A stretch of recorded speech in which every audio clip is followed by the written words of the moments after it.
감사합니다. 이 4명이 식구예요. 모르는 사람이 있을까봐. 저 사람이 왜 저기 섞였지? 이럴까봐. 오늘 강해는 지난번에 이어서 똑같은 제목인데 유다의 멸망 2번째가 되겠습니다. 우리가 1절부터 8절까지 보면서 뭔가 잘못돼 가고 있구나. 이러면 안 되는데 하나님의 뭐라고 할까? 깨닫게 하심도 또 뭐가 문제인지 가르쳐 주심도 있었지만 참 죄악된 사람들이 주님의 말씀을 온전히 받아들이지 못하고 여전히 이 암흑과 멸망의 길로 들어가는 모습을 볼 수 있습니다. 오늘은 어떻게 보면 2편이라고 볼 수 있을 만큼 내용이 그렇게 구성이 되어 있고 여호와 하나님께서 반드시 심판자로 임하시고 그 심판하시려는 계획을 실천해 나가시겠다는 의도가 상당히 깔려있는 그러한 말씀으로 구성이 되어 있습니다. 이사야서를 보면 볼수록 어떻게 보면 우리가 살고 있는 이 현 시대 그리고 우리나라 좁은 의미로 보면 내 가정은 어떠한가? 나는 그러면 또 어떠한 사람일까? 하나님 앞에 잘했다 인정받을 수 있는 그러한 사람일까? 아니면 하나님의 은혜를 망각하고 하나님의 기다리심과 참으심을 욕되게 하면서 오히려 더 깊은 수렁에 빠져들고 있는 그러한 상태는 혹시 아닌지 라는 것들을 한번 말씀을 통해서 저도 여러분도 돌아보고 회복될 수 있기를 주님의 이름으로 축원합니다. 9절 말씀에 보니까 이 9절 말씀이 한 3가지 정도로 나누어져 있는 문장인데 우리 성경은 다 하나로 이렇게 연결을 시켜놨어요. 좀 더 명확하게 말하면 한 4가지 정도인데 하나는 좀 별도의 내용이고 3가지가 당시 유다 백성들의 상태를 딱 꼬집는 그 어떤 상태를 정확하게 이야기하고 있는 걸로 구성이 되어 있거든요. 그들의 안색이 불리하게 증거되었다. 우리는 이제 이어서 나가고 있는 거로 번역은 이렇게 해놨습니다만 하나의 문장들이 이렇게 구성되어 있거든요. 그들의 안색이 불리하게 증거되었다. 무슨 얘기냐면 자기들의 얼굴이 뻘개지는 거예요. 티 나요, 안 나요? 티 나는 거예요. 무슨 티가 나요? 예? 죄악의 티가 나는 거예요. 죄악의 티. 다른 티가 아니야. 잡티 이런 거 알고. 유다 백성들의 고관, 유다 백성을 다스린다는 당시의 지도자들, 그들의 삶과 행위가 하나님 앞에 악행이었고요. 백성들을 좀먹는, 아니 어떻게 보면 이 백성들을 죽음으로 몰고 가고 있는 상황이었거든요. 근데 본인들은 아무도 모르겠지. 영영 죽겠지. 이러한 생각을 갖고 있었던 거예요. 근데 그게 그런다고 그게 감춰질까요? 그래서 이 9절 말씀의 첫 문장이 그거예요. 그들의 안색이 증언하고 있다. 표현이 그렇죠. 네. 아니 증언은 뭐 누가 나타나서 말을 한다 이래야 되는 거 아니겠어요? 자기의 얼굴이 안색이에요. 얼굴빛이 바뀐 거야. 원래 아무 일 없고 평탄하고 평안한 사람이 얼굴빛이 아니라 뭔가 잘못하고 하다가 들킨 사람의 붉어지는 이 안색. 어떠세요? 여러분들 그런 경험들 과거에 좀 어떻게 있었어요? 뭐 쓱 하다가 아이고 이러면서 얼굴 빨개지고, 아니면 빨개지기만 하겠어요? 인상이 막 찡그러지고, 그거를 말하고 있는 거예요. 그들의 안색이 불리하게 증거하고 있대요. 말하고 있다는 거예요. 누구한테? 하나님께. 백성들이야 뭐 그들의 얼굴 보기도 참 두려울 정도로, 그래서 그렇지만 전능하신 하나님 앞에 그들의 얼굴이 이러이러한 죄를 이렇게 살았습니다라고 말하고 있다라는 얘기예요. 얼굴을 마치 의인화시킨 거죠. 이런 이사야 선지자를 통한 하나님 말씀이 상당히 많이 농축된, 그 의미가 막 농축되어 있는 말씀으로 구성이 되어 있어요. 그냥 딱딱하고 너무 직설적인 어떠한 말씀보다는 당시에 문학적인 것 같으면서도 영적인 것들이 다분히 담겨 있는 이러한 언어체를 갖고 기록을 하지 않았을까, 이렇게 봐집니다. 안색이 불리하게 증거하고, 또 하나는 그들의 죄를 말해주고 있다. 뭐가? 안색이 바뀌는 것이 자신들의 죄를 지금 말하고 있는 것이다. 상태가 그렇다라는 거예요. 나 아무 짓 안 했는데? 무슨 소리야? 나는 몰라. 나하고 상관없어. 이렇게 그들은 말을 해요. 근데 뭐가 그들의 죄를 말하고 있다고요? 안색이. 안색이. 나 술 안 먹었는데? 근데 뭐가 말해줘요? 안색이. 불어요? 나! 감춰졌던 것들이 드러나죠. 때는 우리가 살면서 뭐 이럴 때가 있을 거예요. 하나님께는 말할 것도 없고, 사람과 사람 사이, 심지어 부부 사이 가족관계 속에서도 저 안 했어요, 안 했어요 하고 손살에 치면서 부정하잖아요. 그런데 이미 그 사람의 몸은 했어요 라고 표시하고 있다라는 거지. 그래서 자식들이 발뺌을 해도 그 부모님은 알아요, 몰라요? 대단한데? 어떻게 알아요? 척보 알아요. 인생의 노하우가 크구만. 경험을 해보신 분들이야, 안다는 사람들은 겪어봤기 때문에, 살면서 많은 것들을 경험했기 때문에 표시가 딱 나는 걸 알아. 근데 본인은 몰라. 그런 내용이에요. 세 번째는 뭐라 했냐?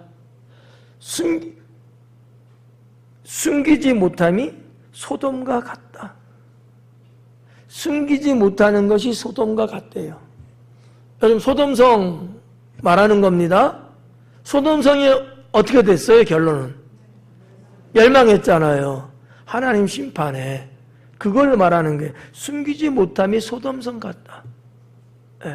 소돔성도 막 진을 치고 위장 막 하고 아무리 이렇게 해도 하나님은 모든 걸 다 보시고 거기에 집중적으로 멸망의 불을 내렸단 말이지. 뭐 아무리 그냥 뭐 대단한 거로 위장을 해도 소용이 없어요. 여러분 국제적으로 아이돔이라는 거 모르죠, 잘? 전쟁에 사용되는 무기와 방어 체계를 말하는 거거든요. 미사일 쏘고 막 해도 딱 가려갖고 모르게끔. 근데 하나님께는 통하지 않습니다. 아무리 여러분 방어를 해도, 아무리 아닌다고 부정을 해도 하나님은 명확하게 알고 계십니다.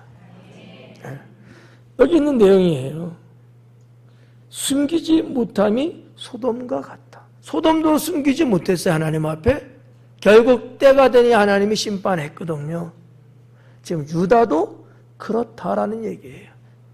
이 말씀 하나만 딱 봐도 뭐를 여러분들은 예견할 수 있을까? 뭐가 예견돼요? 앞으로 어떻게 될 것 같아요? 멸망할 것 같아요. 그죠? 여러분도 느껴지죠? 실력들이 대단하셔.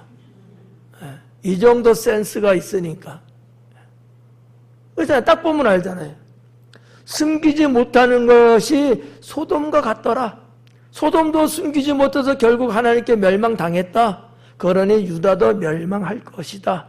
이 두 가지가 이렇게 서로 비교 대입이 되고 있는 거거든요.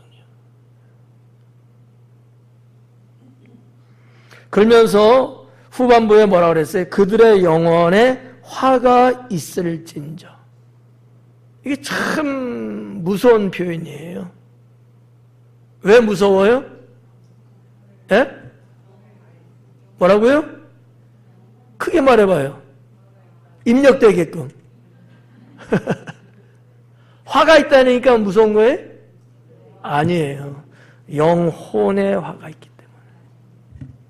그냥 사는 데 있어서 살림살이가 조금 황폐해지고, 무슨 뭐 직장의 터가 뭐 날아가 버리고, 아니면 욥같이 몸에 질병이 발생해서 고생을 하고, 그것도 참 무서운 거죠.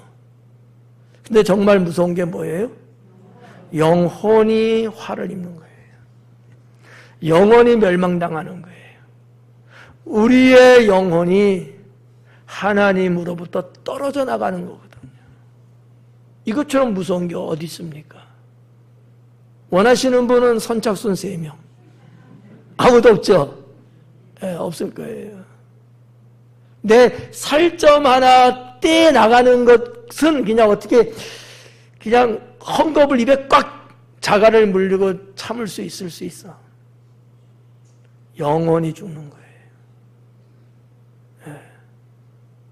이렇게까지 하나님은 이사야 선지자를 통해서 말씀하고 있다는 거죠. 그러면 당시 유다의 죄악이 얼마나 컸길래, 그죠?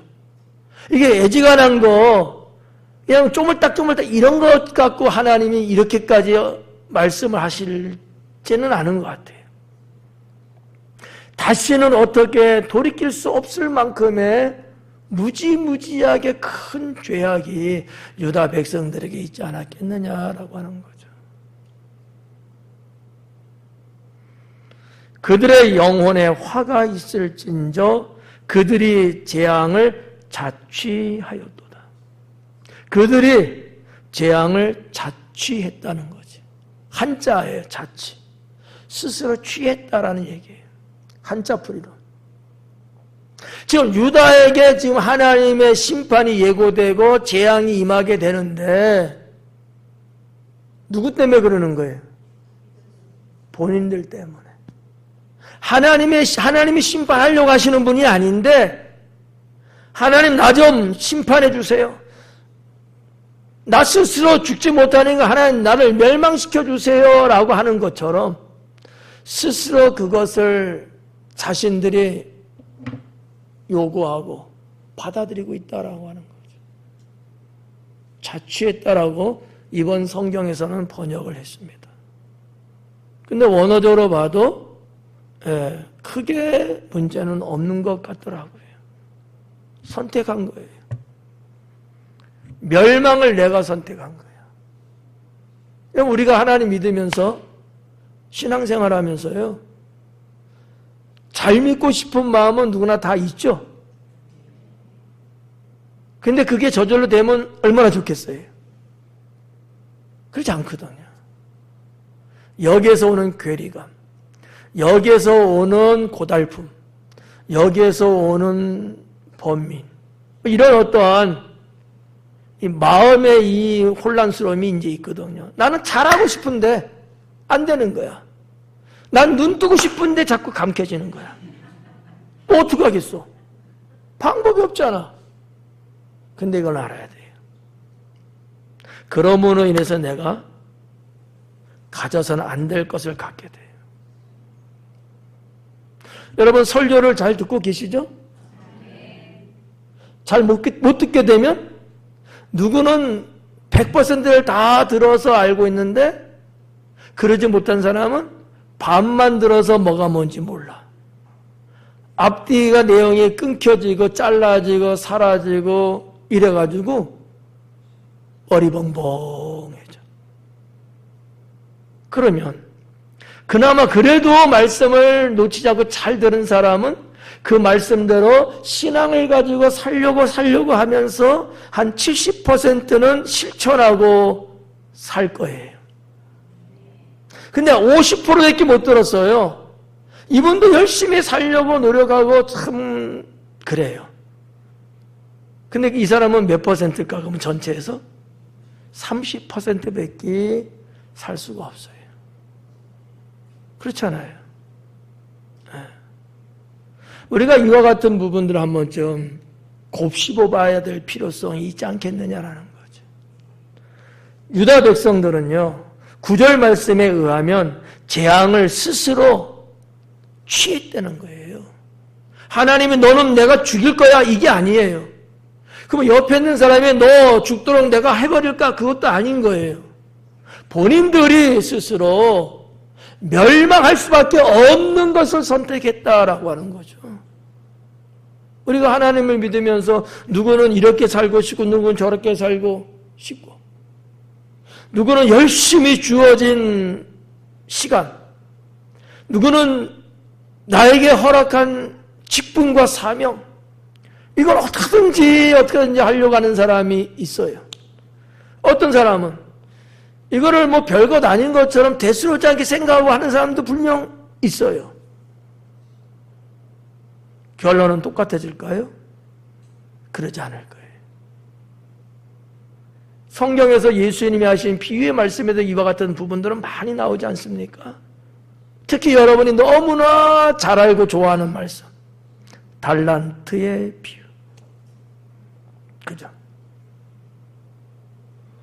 성도 여러분, 유다 백성들이 범한 죄악과 깨닫지 못하는 어리석음과 방종하고 있는 삶의 모습들, 우리는 이것을 닮아가면 안 됩니다.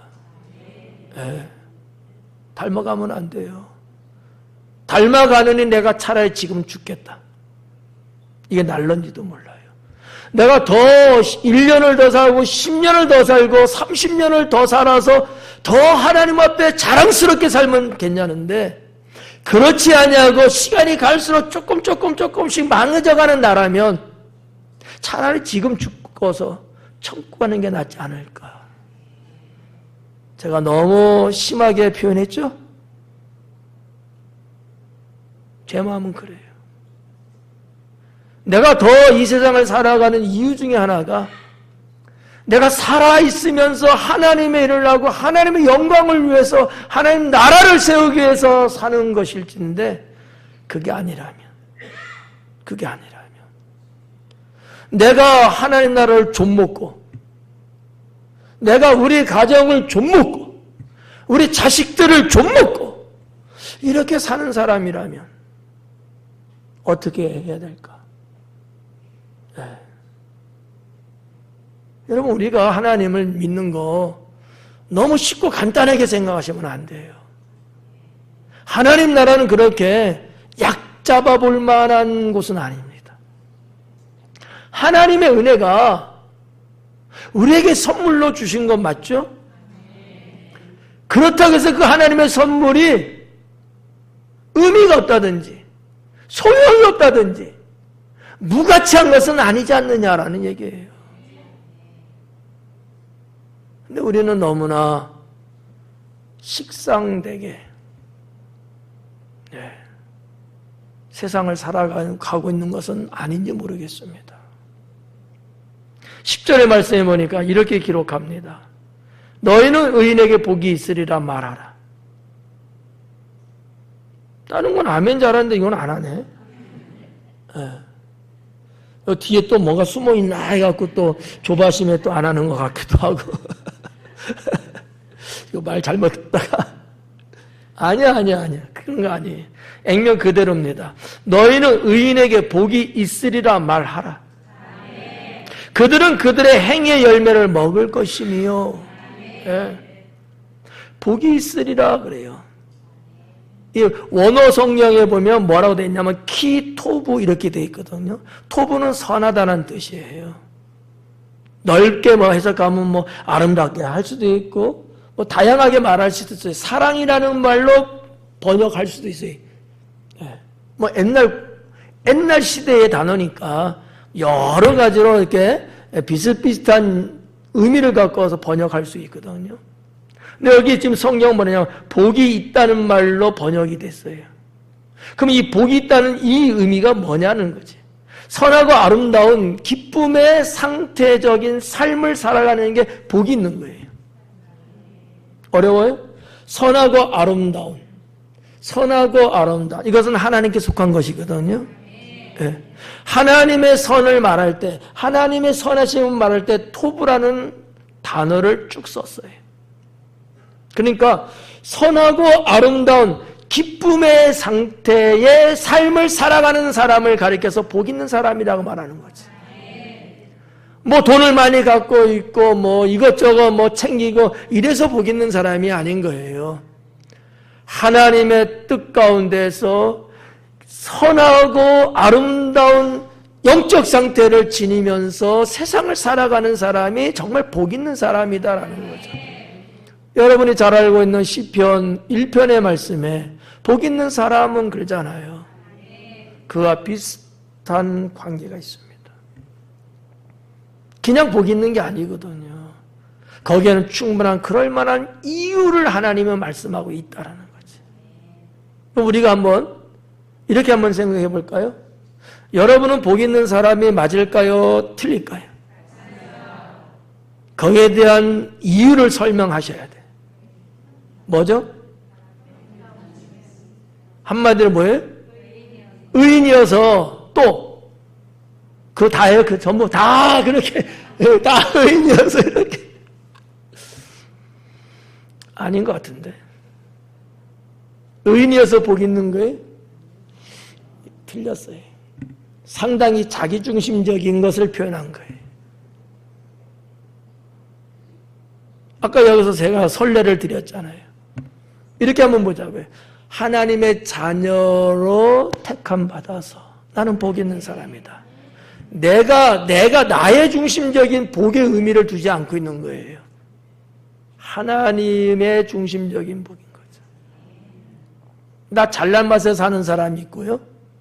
하나님 자랑스럽게 살아가는 사람이 있지 않겠어요? 전자 후자. 이것도 또 뭐가 전자냐? 그러니까 진짜 우리가 성경에서 말씀하고 있고 우리의 신앙에서 복 있는 게 뭐겠느냐라는 거예요. 하나님의 뜻 가운데서 주님이 위로부터 공급하시는 선하고 거룩한 것들을 가지고서 내가 복음의 삶을 살아갈 때에 복 있는 거예요. 내가 여러분 맛있는 음식을 먹고 그것도 빠뜨리지 않고 하루에 3개씩 꼬박꼬박 챙겨 먹고 좋은 데 구경 다니고 멋있는 자동차를 타며 다니는 게 복 있는 사람일까요? 아니에요. 대부분 많은 사람들이 어떤 소유의 개념을 복과 연결시키려고 그래요. 아닙니다. 이건 세속주의예요. 내가 하나님 앞에서 어떻게 사느냐가 더 중요한 거예요. 나에게 아무것이 없다 할지라도 성경과 찬송에서 그런 말 하잖아요. 아무것도 포도원이든 무화과든 아무것이 없다 할지라도 난 여호와로 인하여 기뻐하고 즐거워하리라. 난 그거 하나만 가지고 나는 얼마든지 행복하게 살 수 있는 사람. 이런 사람이 진짜 복 있는 사람이라는 거죠. 네. 오늘 여기 키토브라고 하는 이 단어가 갖고 있는 이 의미가 그런 것이라고 저는 해석을 하고 싶어요. 예. 그거를 우리 성경에서는 번역을 복이 있으리라 이렇게 했다는 거죠. 그들은 그들의 행위의 열매를 먹을 것이며 그들은 그들의 행위의 열매를 먹는데요. 자, 행위니까 앞에서 말하는 의인이죠? 의인의 행위예요? 어떤 거예요 근데? 말씀드린 것처럼 선하고 아름다운 기쁨의 상태로서 내가 살아가는 거, 그걸 말하는 거예요. 그런 행위의 열매를 먹을 것이다. 얼마나 행복하겠어요. 그러니까 어떻게 보면 내가 먹지는 않았지만 배가 부른 것 같은 느낌? 누구의 마음이 그런데요? 부모님의 마음. 우리 부모님들은 그러잖아요. 본인은 안 드셔갖고 그래 배에서. 근데도 자식들이 맛있게 먹고 즐겁게 먹고 사이좋게 나눠 먹고 이런 모습만 봐도 말이죠, 정말 배가 부르다 그래. 진짜인지 거짓말인지 모르겠지만 우리 부모님들은 어때요? 진짜예요? 진짜예요? 거짓말하면 지옥 가? 부모님 마음이 그렇잖아요. 자식들은 이거를 이해를 못해. 부모가 되어서 자녀를 키워보면 말 안 해도 이게 딱 체감이 되잖아요. 네. 우리 하나님은 어떠실까? 행위의 열매를 먹는데요. 네. 하나님 안에서 의롭게 거듭난 삶을 가지고서 기쁨과 즐겁고 아름답고 선한 일을 행하며 살아가는 그 사람, 그 사람의 열매예요. 열매라고 굳이 기록을 했는데 저는 이것을 삶의 결과라고 보는 거죠. 삶의 결과. 열매 아니겠어요? 그 열매를 먹는데 그 열매를 따먹는다는 거죠.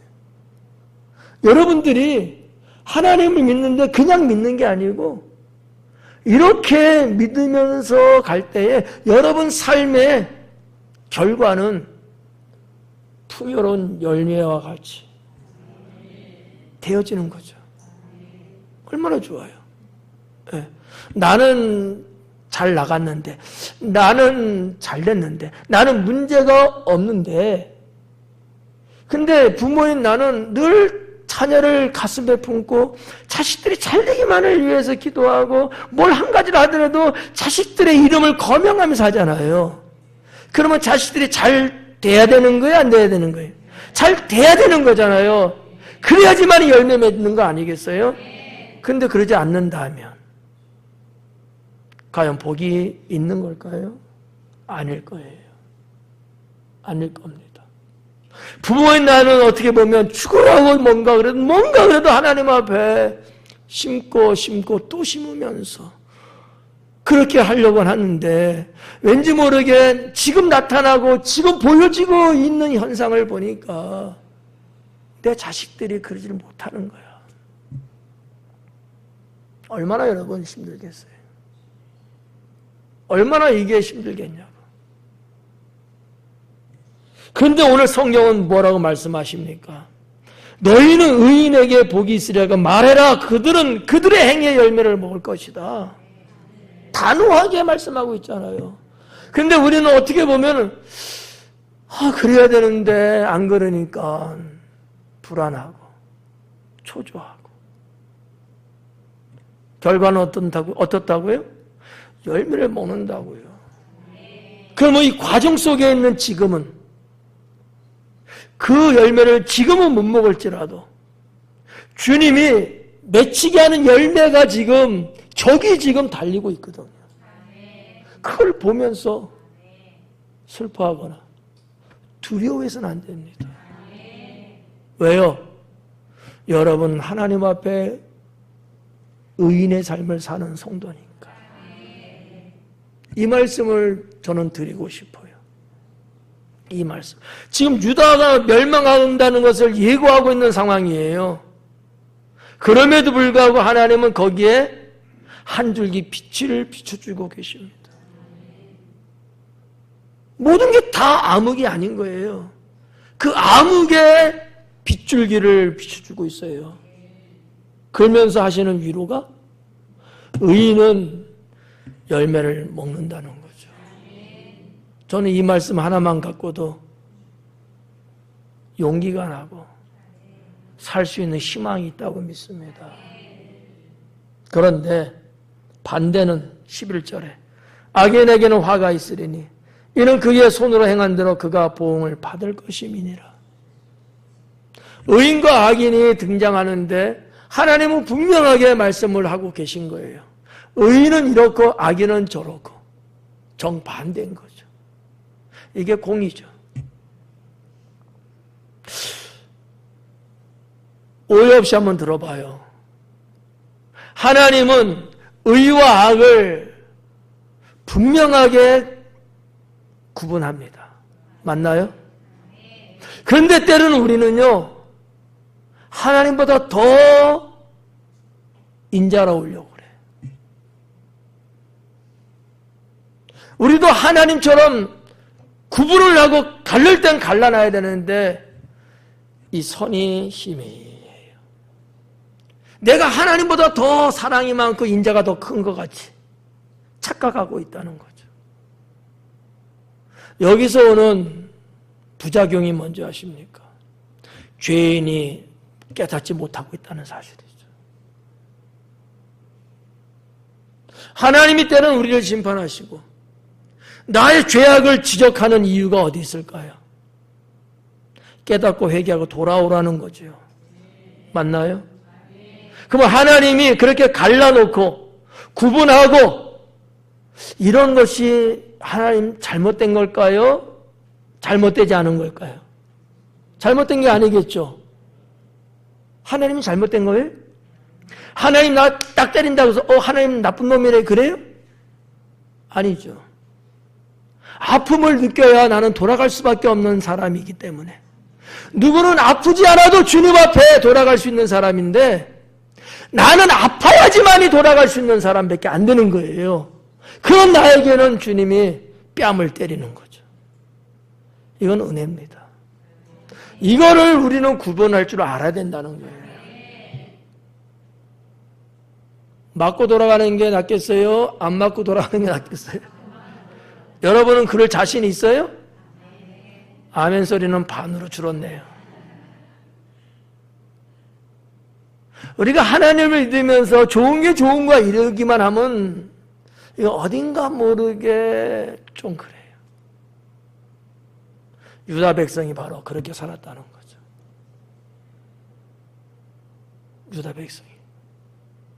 유다 백성이 뭔가 어느 정도에서 잘못을 깨닫고 하나님은 심판하신 하나님, 모를 리 없는 그들이기 때문에 그거를 절실하게 깨닫고 이만쯤에서 돌아서 가고 이만쯤에서는 주님 앞에 회양했어야 되는데 우리 하나님은 뭐 선하시고 사랑이 하나님이시고 우리를 다 구원하신 하나님인데 뭐 이렇게 얼버무리면서 살았어요. 구별을 안 했다는 말이에요. 그러니까 더더욱 계속해서 잘못된 쪽으로 떨어져 가고 있었다는 사실이죠. 여러분, 하나님 그리고 그 말씀을 우리가 정확하게 알아야 합니다. 네. 한마디로 하나님은 나를 살리시려는 하나님이셔요. 살리기 위해서는 어떠한 방법을 통해서도 주님은 그 일을 행하십니다. 근데 우리는 느끼면서 그게 너무 심하지 않아요? 막 이래요. 네가 심하도록 만들었잖아. 왜 순이는 그냥 왔는데 너는 이렇게 고집부리가 안 오니? 그러시는 거예요. 이거를 여러분 구별할 줄 알아야 돼요. 유다 백성의 멸망은 그로 인해서 결국 BC 586년에 바벨론에 의해서 멸망당하는데 멸망당한 정도가 아니고 완전히 박살납니다. 부모와 자식이 난도질을 당하고요. 짐승보다 더 처참하게 죽을 수밖에 없는 꼴을 당하고요. 자식이 보는 앞에서 그 부모를 찢어발리고요. 왜 좀 더 일찍 깨닫고 주님 앞에 천부여 의지 없어서 제가 갑니다라고 왜 못했을까? 하나님을 너무나 우습게 봤어요. 너무 하나님 미화를 시키면서 자기 죄를 합리화시켰다고요. 그러다 보니까 사탄에게 완전히 붙잡혔던 거죠. 악인에게는 화가 있으리니 이는 그의 손으로 행한 대로 그의 손으로 행한 대로 그가 보응을 받을 것이니라. 손으로 행한 대로 자기가 한 일 때문에 심판받는다는 거예요. 의인도 보응을 받고 악인도 보응받아. 보응이라는 것은 갚음이거든요. 의인은 복으로 받고 악인은 벌로 받고. 우리 하나님은 심판하시는 하나님이세요. 12절에 보니까 내 백성을 학대하는 자는 아이요 다스리는 자는 여자들이라. 내 백성이여 내 인도자들이 너를 유혹하여 내가 다닐 길을 어지럽히느니라. 당시에 이사야 이 당시에 유다의 상황을 이야기하고 있는 거예요. 이 말씀은 지난번 1절서도 8절 할 때 제가 말씀을 한번 언급드렸습니다. 오늘 여기도 보니까 내 백성을 학대하는 자는 아이래요. 하나님은 분명하게 하고 있습니다. 분명히 표현하고 있어요. 뭐를 표현하고 있어요? 내 백성이라고 하는 거죠. 유다는 누구 백성이다? 내 백성이라는 거예요. 내 자식이라는 거예요. 그런데 너희는 그런 내 백성을 죽이고 있다라고 하는 거거든요. 내 백성을 학대하는 자는 아이요. 아이가 나옵니다. 다스리는 자는 여자들이라. 아이하고 여자들이 나와요. 이거는 그냥 문자 그대로 볼 것은 아니에요. 아이라는 얘기는 미숙한 자를 말하는 거예요. 내 백성을 다스리고 내 백성을 인도하고 내 백성을 나 있는 곳으로 온전하게 이끌어야 되는데 이끌 만한 힘이 없는, 능력이 안 되는 미숙한 어린아이들, 그들이 내 백성을 그렇게 하고 있다는 얘기지. 그들이. 여러분 한번 생각해 봐요. 한 나라를 이끌어가는데 12살 먹은 애가 대통령이 되어 간다고 생각해 봐요. 될까요? 아니잖아요. 지금 뭐 국민의 의식이나 정가의 어떠한 그런 여러 가지 정서를 보면 한 나라의 대통령이 40대 정도 되는 사람이 한다 해도 불안하고요. 믿지 못한다고들 그러거든요. 그래서 보편적으로 각 나라들의 대통령 수상들이 60대, 70대 막 이렇게 하시더라고. 근데 아이라는 거예요. 진짜 아이를 말하는 게 아니에요. 미숙한 사람들, 능력 안 되는 사람들, 자격 안 되는 사람들, 그들이 내 백성을 학대하고 있다라는 거죠. 여러분, 정말 능력 있고요, 탁월하고요, 마인드 좋고요, 심성 곱고요, 비전이 있고 이런 분들은요, 자기의 권력을 악하게 쓰지 않습니다. 못난 사람이 그러는 거거든요. 왜? 안 되니까. 어거지로 힘으로, 물리적인 것으로 뭔가 해보려고 그렇게 되거든요. 정말 지혜롭고 능력 있는 지도자는 백성들을 정말 행복하고 즐겁고 순탄하게 지도해 나갑니다. 굳이 내가 대통령이라고 하는 거, 내가 지도자라고 하는 이 권세를 휘둘르지 않아도 할 수 있거든요. 이게 안 되니까 하긴 해야 되겠는데 할 수 있는 건 없고, 그러니 딱 남은 거 하나네. 권력. 이게 오늘 이사에서 말하는 아이에 해당된다는 거죠. 예. 다스리는 여자들이래요. 여인들이 나왔네. 여자들이 다스리면 안 되나? 어떠세요? 여자분들이요. 괜찮죠? 예. 진짜 여자들 잘하는 분 많아요. 상당히 소상하고 정말 여기저기 구석구석 돌아볼 줄 아는 마인드를 갖고 있는 훌륭한 여성들이 얼마나 많은지 모릅니다. 근데 그 여자를 말하는 건 아니죠. 이 여자는 뭐를 말하는 거예요?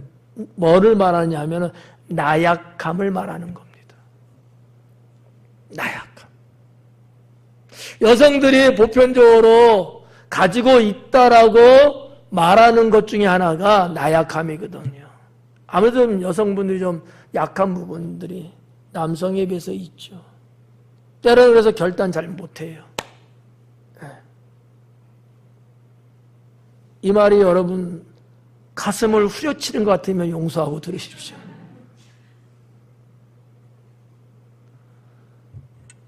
하나님께서 하나님의 백성을 맡겨주었는데 여호수아 갈렙처럼 용기 있게 가나안 땅 데리고 가야 되는데 그러지를 못하고 이 족속 눈치 보고 저 족속 눈치 보고 앞을 향해서 가는데 가기는커녕 뒷걸음질 치면서 어이할꼬 하고 있는 상태.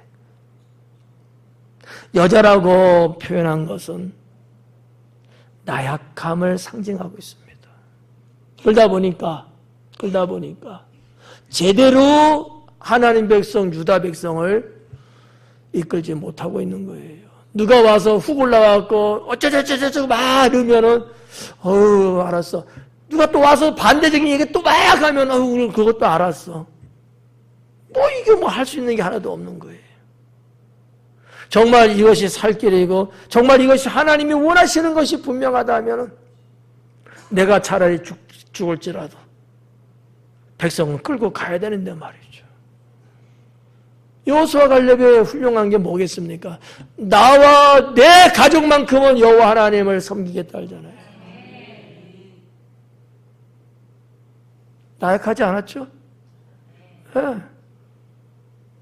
그러니까 유다 백성들에게 있어서 당시의 지도자들의 어떤 상태였느냐를 여기서 지금 말하고 있는 거예요. 아이와 여자들이었다. 미숙하고 나약한 그들의 모습. 하나님은 그들에게 백성을 맡겼는데 그들은 그렇게 하지 못했고요. 그 뒤에 보니까 네 인도자들이 너를 유혹하여. 인도자들이에요. 지도자입니다. 그들이 오히려 백성들을 유혹해서 내가 다닐 길을 어지럽게 했다.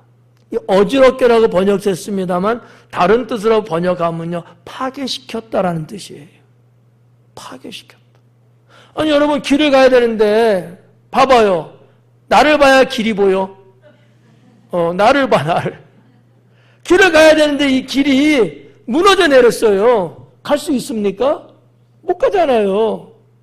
누가 이 짓거리 한 거예요? 지도자가 그랬단 말이에요. 백성들은 가려고 하는데 유혹을 해갖고 못 가게끔 가로막고 길을 붕괴시켜버렸어요. 예? 우리나라도 보니까 그 도로에 구멍 뻥뻥 뚫려갖고 말이죠. 그다음부터는 차가 글로 가요? 못 가죠. 갔다가는 그냥 그런 상태인 거야. 너의 지도자, 인도자들이 너를 유혹해서 네가 당연히 가야 될 그 길이 맞는데 그 길 못 가게 하고 있다. 라는 거예요. 얼마나 나쁜 사람들이에요. 백성들은 그나마 그래도 새끼줄일지 몰라도 하나님이라도 붙잡고 어떻게 해보려고 하는데 그것마저도 당시의 지도자들은 그것도 못하게끔 했다라는 거예요. 여기에 무서운 표현이 뭐예요? 유혹해서라는 거예요. 자기 혼자 죄 짓는 게 아니고요. 같이 죄에 뛰어들 수 있게끔 만들어버리는 거예요. 나 혼자 하면 그렇잖아. 공범을 만드는 거예요. 공범을. 그런 사람이 있더라고. 뭘 헤쳐먹어도 자기만 안 먹어. 조금씩 나눠서 같이 먹어. 그러면 고발돼야 안 돼요. 고발할 수가 없는 거야. 야, 진짜 머리 똑똑하대. 당시에 지도자들이 했던 거지. 술 처먹어도 자기가 먹는 게 아니야. 일로 와. 공짜야, 공짜. 그러니까 또 이 뭣도 모르는 백성들은 와, 좋다 하고 가갖고 말이죠. 엉덩이 딱 들이밀고 말이죠. 예를 들면 그렇다는 거지. 정신 제대로 박힌 사람이라면 지도자가 아무리 그런다 할지라도 어떻게 해야 돼요? 그 유혹에 빠져야 돼요? 아니죠. 물리쳐야죠. 사탄아 물러가라 하면서 그래야 되잖아요. 당시의 지도자들의 이 행악이 우리 하나님 보시기엔 너무나 악했다는 거죠. 예. 저도 그래서 두려워요. 여러분들을 이끌어가는 지도자인데 제가 여러분들 잘 하나님 믿는데 불구하고 막 유혹하고 이렇게 해갖고 말이지. 그래갖고 여러분들이 마땅히 천국 가는 그 길을 가고 계시는데 천국 못 가게끔 제가 자꾸 딴지 걸고 말이지. 에? 그러면 제가 되겠어요? 안 되죠? 괜찮아, 안 된다고 말해도 저는 스스로 행여나 내가 나도 모르게 당시 유다 백성의 지도자들처럼 나도 이럴까봐. 왜 이럴 수 있을까요?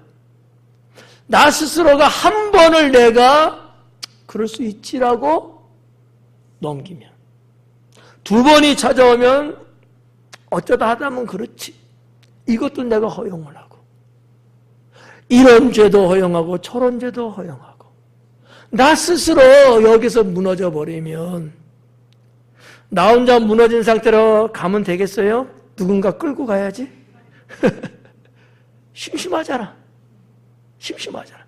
내가 새를 구축해서 같이 어떤 구호를 짜야지만이 아닌 사람하고 뭔가 대오해서 같이 뭔가 힘을 과시하면서 뭔가 할 수 있을 거 아니야. 나 혼자 갖고는 그렇지. 그러니까 몇몇 사람들을 유혹하고 꼬드겨서 새를 구축하고 뻔히 잘못된 걸 알면서도 그럴 수도 있겠구나. 나를 점검하는 기회로 삼는 거죠. 유다가 그래서 망했다는데 나도 이렇게 된다면 우리 교회도 우리 성도님들도 망하겠구나. 내가 정신을 차리고 조금 야박할지는 몰라도 하나님 뜻에 안 맞고 죄악이라면 단호하게 자를 수 있는 목사가 돼야 되지 않겠는가 라는 거예요. 제가 여러분들에게 행복 바이러스를 번지게 하는 목사가 돼야지 멸망의 바이러스를 뿌리면 되겠습니까? 그건 아니잖아요. 사랑하는 여러분, 당시의 지도자는 무능했습니다. 저는 그들의 무능을 세 가지로 생각해 보았습니다. 첫째는요, 안일함이에요. 지도자가 너무 안일해요. 괜찮겠지? 나중엔 잘 되겠지? 안일해요. 그래갖고 자꾸 뒤로 밀어요. 아니란 사람들의 공통점이 거기에 있습니다. 괜찮을 거야. 이게 어떻게 들리면요, 상당히 위로가 되는 말입니다. 집사님, 괜찮을 거야. 아유, 뭐, 그거 갖고 이렇게 마음 써요. 괜찮다니까. 집사님은 영적으로 부딪혀갖고, 이게 아니란 걸 분명히 알면서, 내가 가만히 있으면 안 되겠는데, 내가 뭔가 액션을 취해갖고, 하나님 앞에 그냥 무릎 꿇고 매달려야 될 것 같은데, 하는데, 목사는, 아유, 집사님, 왜 이렇게 괜찮아요? 라고 이야기해 주는 거야. 그럼 여러분들은 어때요? 목사님이 다 그렇게 위로하고 막 해주니까 어때요? 그 말에 상당히 힘을 얻고, 그렇죠? 목사님, 아니에요. 내가 아무리 생각해도 그건 아니에요. 나는요, 작전 기도를 해야 될 것 같아요. 이러는 성도가 되면 좋을 텐데.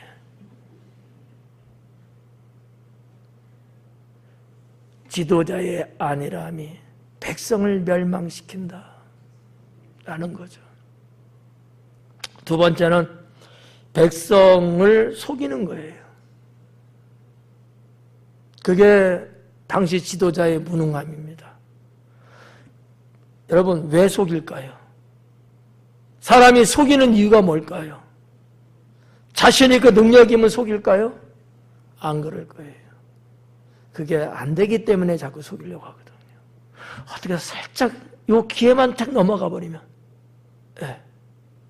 백성을 속이는 거, 그들의 무능에서 나온 겁니다. 유능하면요, 백성 속일 필요 없어요. 적나라하게는 아닐지라도, 그래서 깔끔하게 백성 누려보세요. 우리의 형편은 지금 이렇습니다. 우리는 지금 이렇게 지금 가고 있는데, 여러분 어떻게 생각하십니까? 솔직하게 드러내죠. 근데 무능한 사람은요, 자꾸 감추려고 해요. 자꾸 속이려고 해요. 한 번도 없고, 두 번도 없고, 자꾸 덮어나가는 거예요. 나중에는요, 뻥 터지는데 감당할 수 없게 되는 거죠. 세 번째는 죄악을 묵인하는 거에 있었습니다. 자신들의 죄악을 묵인하는 것뿐만 아니라 때로는 백성들이 잘못된 죄악이 보여지고 나타났는데도 불구하고 지도자라면 그 부분을 깨닫게 하고 돌아서게끔 해줘야 되는데 묵인해 주는 거예요. 내가 눈 감아줄게. 내가 이번만큼은 내가 참아줄게. 어떻게 보면 상당히 좋은 말 같아요. 근데 그건 영혼을 죽이는 겁니다. 조금 가슴은 아파도 나의 죄악과 잘못된 것은 분명하고 정확하게 이야기해 준다면 그게 오히려 영혼을 살리는 길일 텐데 말이죠. 예. 나는 우리 성도들이 목사가 때로는 그와 같은 것들이 있었을 때에 그거를 알게끔 해주고 그 부분을 구별할 수 있게끔 도와준다고 했을 때 거부하지 않고 받아들이고 갈 수 있기를 소망합니다. 13절에 들어가 보면 여호와께서 변론하여 일어나시며 백성들을 심판하려고 서시도다. 여기 두 가지 하나님의 사역이 두 가지가 소개되고 있어요. 변론하시고 심판하시고. 하나님이 법관이신 거예요. 변론돼요. 여호와께서 변론하러 일어나시고 뭐에 대한 변론일까요? 유다 백성의 지도자들이 자기들은 아니라고 나는 그렇게 안 하려고 했는데 저들이 자꾸 그렇게 해갖고 나는 그랬다고. 거기에 대해서 아니라고 변론을 하는 거예요. 그런 새빨간 거짓말 하지 마라. 내가 다 알고 있다. 여기 증거물 있고 증거물 1호, 2호, 3호 뭐 이렇게 하면서 그거를 말하는 거야. 그거를 근거로 해서 하나님이 심판하시겠다는 거죠. 하나님은 어떻게 보면 무대빠 아닙니다.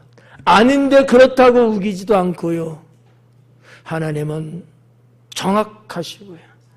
분명하십니다. 예. 그래서 하나님께 억울할 이유가 없어요. 억울할 이유가 없습니다.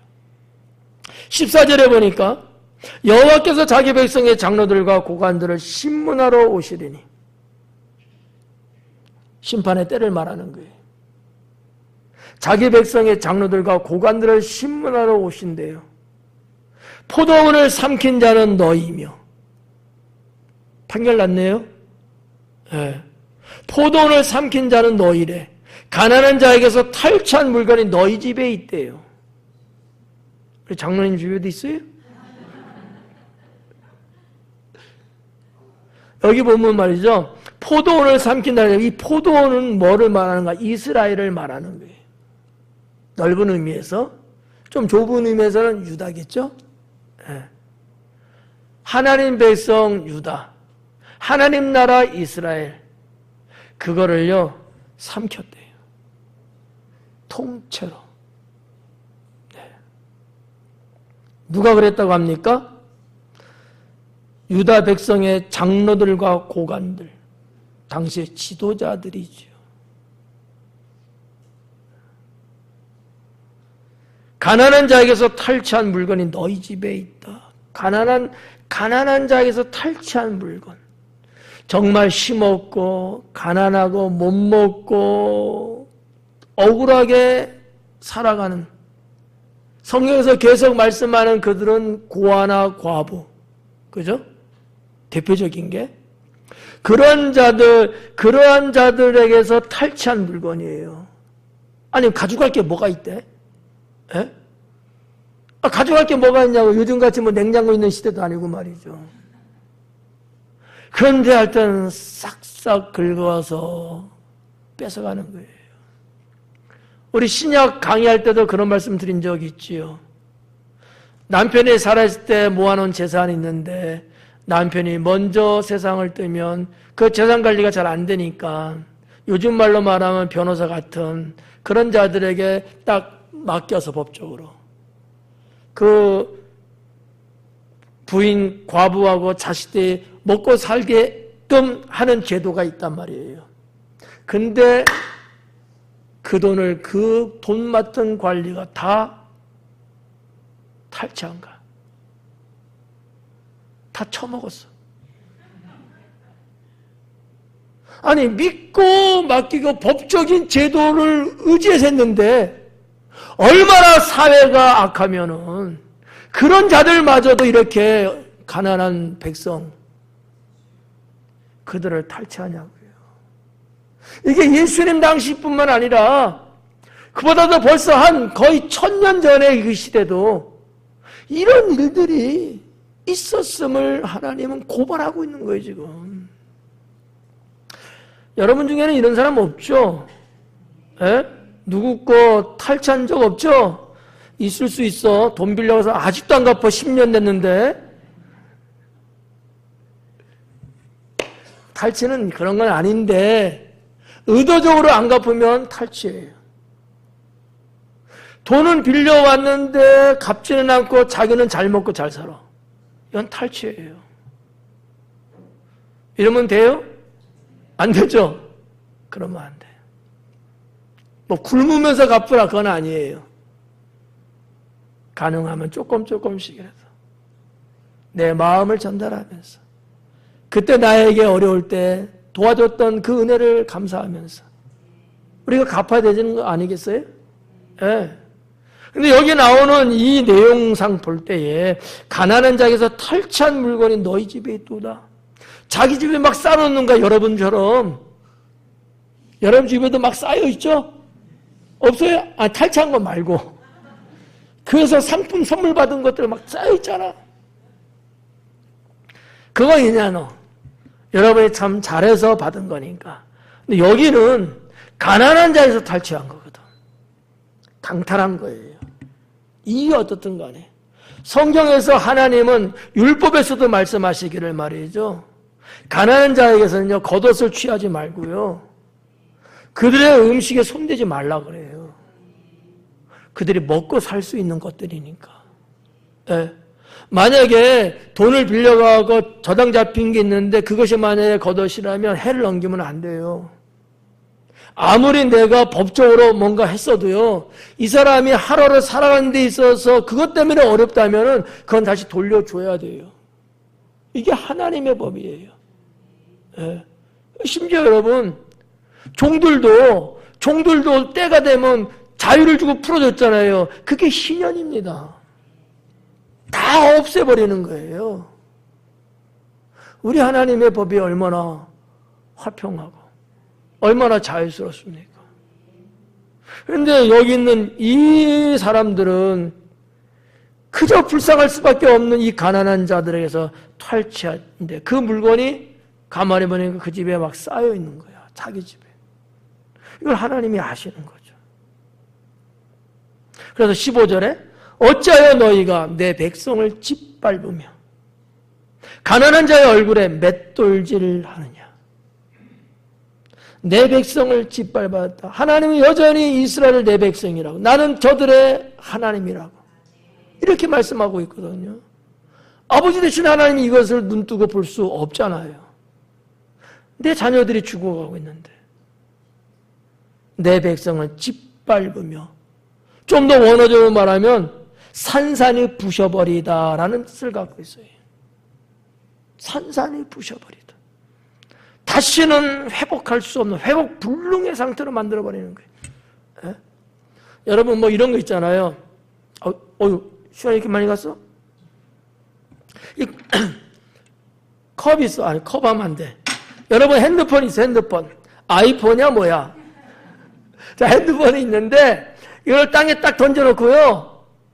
그러면 끝났으면 괜찮아. 주워 갖고 어떻게 수리 좀 하면 되니까. 아니야. 내팽개쳐버리고 발로 막 밟아갖고 산산조각 내버리는 거야.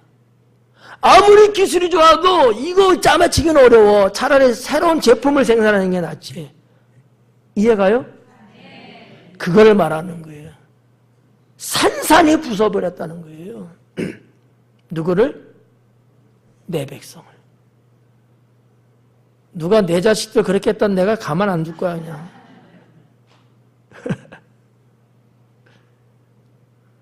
우리 하나님의 마음이 아니었을까. 네. 그러면서 가난한 자의 얼굴에 맷돌질을 하느냐. 맷돌질 한대요. 참 표현이 우리가 흔하게 볼 수 있는 내용은 아니잖아요. 얼굴에 맷돌질이에요. 얼굴을 맷돌질이야. 이게 말이 돼 이게? 여러분 잘생긴 얼굴에 맷돌질 하는데 힘들어버려 그냥. 이것도 똑같은 거예요. 잘게 부숴버리게. 맷돌이라는 게 있잖아요. 어떤 그 원형의 어떤 뭐 콩이든 뭐 있지 않습니까? 맷돌에는 집어 있잖아요. 그걸 갈잖아요. 그러면 나올 때 어떻게 나와요? 아주 잘게 부서져 나오잖아. 요즘 세상 좋아가지고 집어 이거 전기 닦지만 뭐 그거 어떻게 회복돼요? 안 되잖아. 하나님 자녀들의 얼굴을 그렇게 묵사발 정도도 아닌 거예요. 산산조각나겠다는 거예요. 그러니 우리 하나님 보실 때 얼마나 속상하시고 얼마나 화가 나실까. 가난한 자의 얼굴이에요. 이 의미가 뭔지 아십니까? 이 가난한 자가 도저히 세상에서 살아갈 수 없음을 말하는 거예요. 죽음까지 이야기하고 있습니다. 얼굴을 맷돌질 않으니까. 예? 만군의 여호와 내가 말하느니라 하시도다. 이제 유다 백성의 지도자들의 죄악상은 다 드러났어요. 예. 우리 하나님이 적나라하게 죄목을 다 끄집어서 열거해놨어요.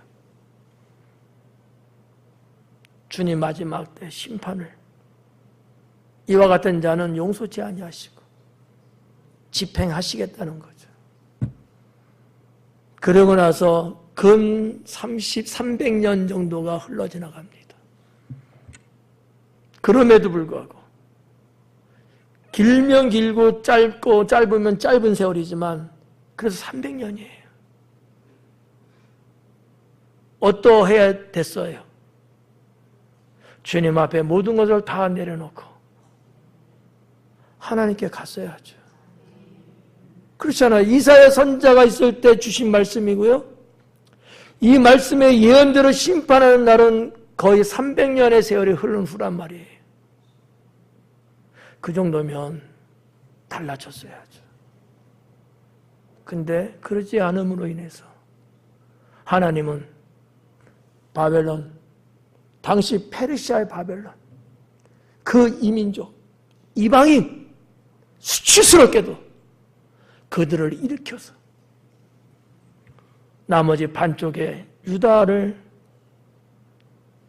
침략하게 만들고 노예로 만들어버립니다. 그러고 나서 나중에 훗날 돌아오지만 회복하지 못하고 결국 이스라엘이라는 나라는 다시 또 점점 패망의 길로 들어서고 훗날에 나라 없는 세월을 살아갑니다. 사랑하는 여러분, 우리는 이사야서를 통해서 주님이 주시는 진리와 교훈, 거기에 나를 비춰보면서 우리는 주님 앞에 좀 더 의롭게 살아가고 말씀에 순종하고 살아갈 수 있는 그런 성도가 되어야 될 줄로 믿습니다. 기도하겠습니다.